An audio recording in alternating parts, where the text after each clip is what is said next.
مرحبا بكم في حلقة جديدة من التحليل النفسي السوسيولوجي الفلسفي.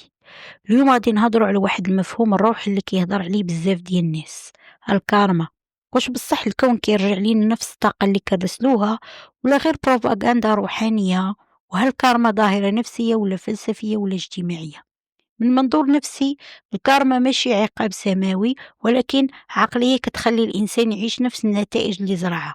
ملي كتكوني شخص صادق، هاد الصدق كيأثر على اختياراتك، علاقاتك، وحتى طريقتك في التواصل. وحتى ملي كتكوني إنسانة مؤدبة كتجذبي ناس مؤدبين.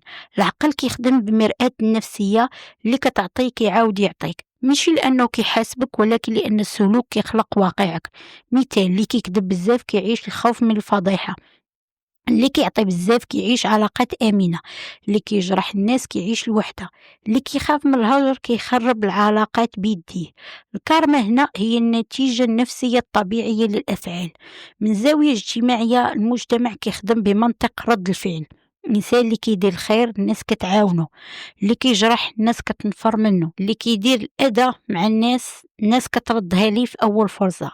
السمعة، العلاقات، طريقتك في التعامل، كلهم كيصنعوا كارما اجتماعية.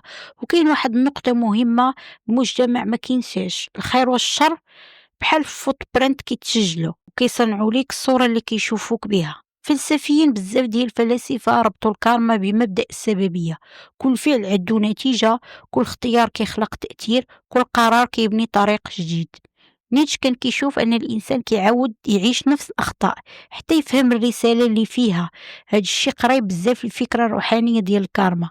الحياة كتعاود ليك الدرس حتى تخرج منه. أما البوذية فكتشوف الكارما كمبدأ ديال التطهير. كل تجربة صعيبة هي درس باش وعيك يطلع لمرحلة جديدة، بمعنى الكون ما كيحاسبكش، الكون كيعلمك. الكارما ماشي سحر، ماشي طاقة غامضة، هي نتيجة حتمية للطريقة اللي كتعامل بها راسك والناس.